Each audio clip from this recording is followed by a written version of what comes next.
Starting to write your story doesn't need to be scary. Let's take the first step together. Hi everyone, my name is Bridget. If you're new here, I am a writer and screenwriter, filmmaker, storyteller, all the stuff. I am here to help you write authentic stories that you have been dying to write. In this video, I'm going to give you some mindset shifts to help you put that pen to paper, open that document, and actually start writing. So let's get into it. The first thing I want to talk about is the fear. Fear is a big thing that holds back creators because at the beginning of your journey, everything is possible. There is no direct link between what is living in our imaginations and what will be on paper or on your screen or on the movie screen, in the bookshelf. And that is terrifying because deep down, every creator has this thing that they know it's not going to live up to what they imagine.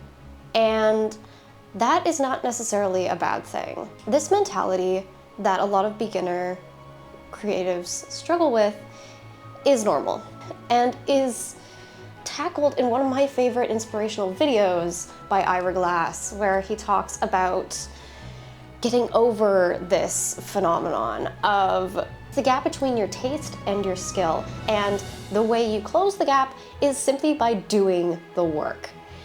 So there is no way around it. The only way through it is through it. When you are starting out, I want you to look at this fear and ask it what it is really saying, because maybe it's saying something different. A lot of people struggle with it's not going to be good enough, I'm not good enough, or I've never done this before. There's a lot of things that artists struggle with that is around not being good enough. And there are so many great artists out there that even when they're successful, they still don't think that their work is good enough. So this is not simply exclusive to artists that are starting out, but it is a chronic thing amongst the creative community. So you are not alone in this. But there is simply a way to bypass this by simply accepting it. This doesn't mean it'll go away, but it does mean that you will come to terms with it, because the fear is simply a small hurdle.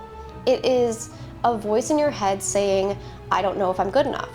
And another voice can come in and say, but what if I am?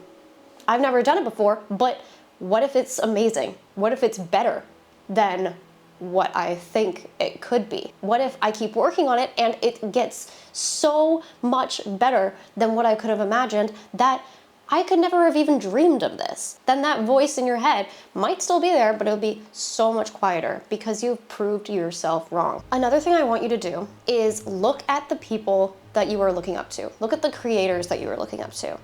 Because where they are right now, and I know this is quite a cliche in the creator world, the creative world, but where they are right now, you don't know how long it took them to get there.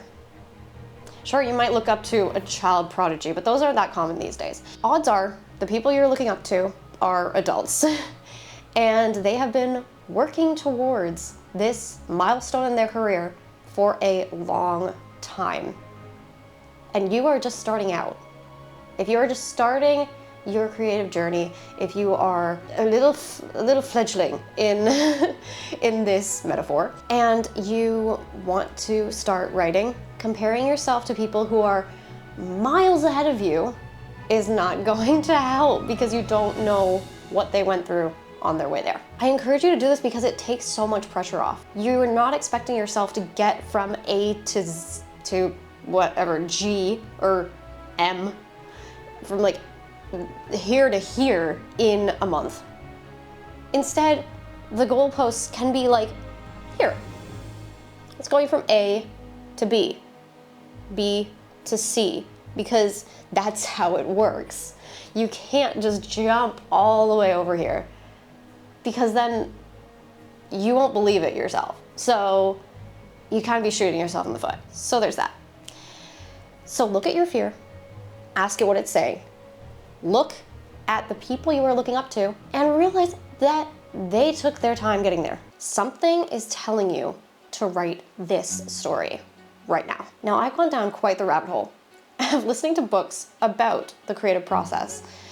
And one of the things that I really enjoy these authors talk about, the two books that I've read so far are Big Magic and The Creative Act. Highly recommend. They really talk about the spirituality of creating. And I want to bring that into this advice because something is calling you to write this story right now.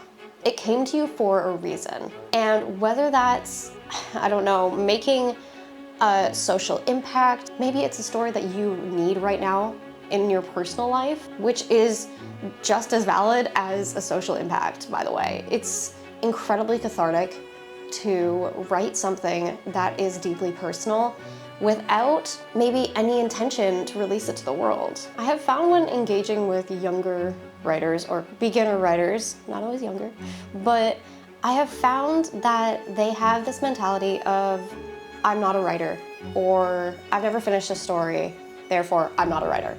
And there's this gap between their mentality of who they are, their self-image, and what their soul, what their creative mind wants to do.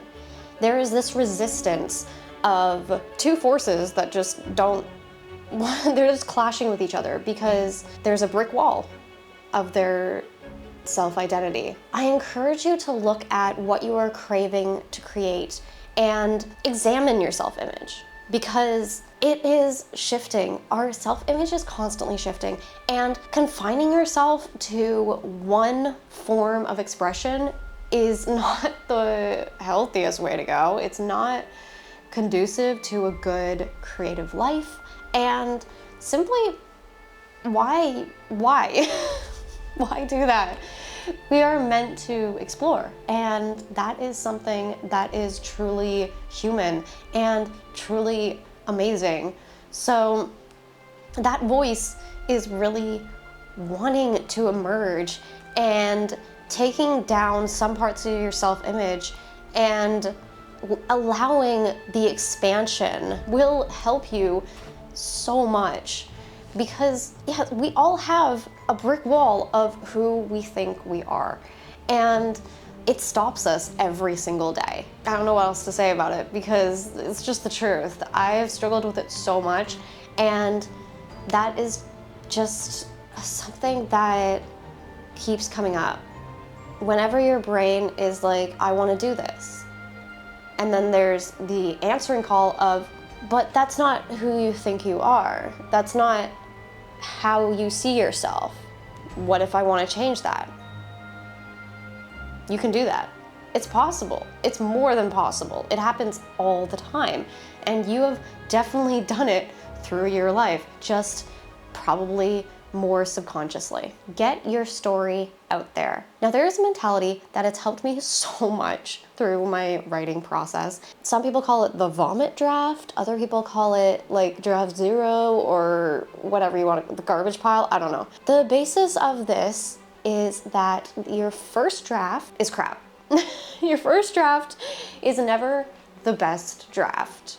Your second draft isn't going to be the best draft, and so on and so forth, until you get to like your last draft and you decide enough. The freedom that comes with taking the pressure off of your first draft is incredible, because your first draft can be messy. It can be the messiest thing you've ever written in your whole life, because nobody is going to read it unless you let them. And it is very rare that I let someone read my first draft, because it is rough. Draft 2 is the first draft that I might actually show to people. Draft 1 is just for me. And there is a great saying that I don't know where I found it, but found it somewhere. That is, draft 1 is to make the story make sense to you as the author.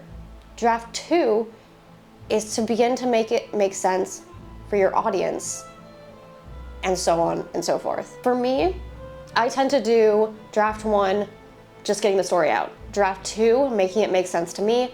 Draft 3 and onwards, making it make sense for the audience. That is what works best for me because it takes me some time to actually sort through all my thoughts. That is my way of really taking the pressure off of writing the first draft because it can be so daunting.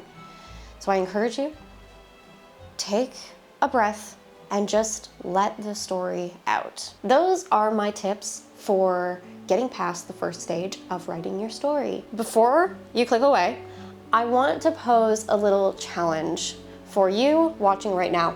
I want you to open a document and write 100 words. They don't have to be good. They could be absolute gibberish, but I want you to write 100 words today. Go down in the comments and tell me, leave like, I don't know, a star emoji if you do it, when you do it. And let's encourage each other to keep writing. If you enjoyed this video, please give it a like, hit that subscribe button, join my little community of writers, and look out for my Notion template for writers by a writer. It's coming out on January 2nd. I will post about it on my Instagram and here on YouTube, so stay tuned for that.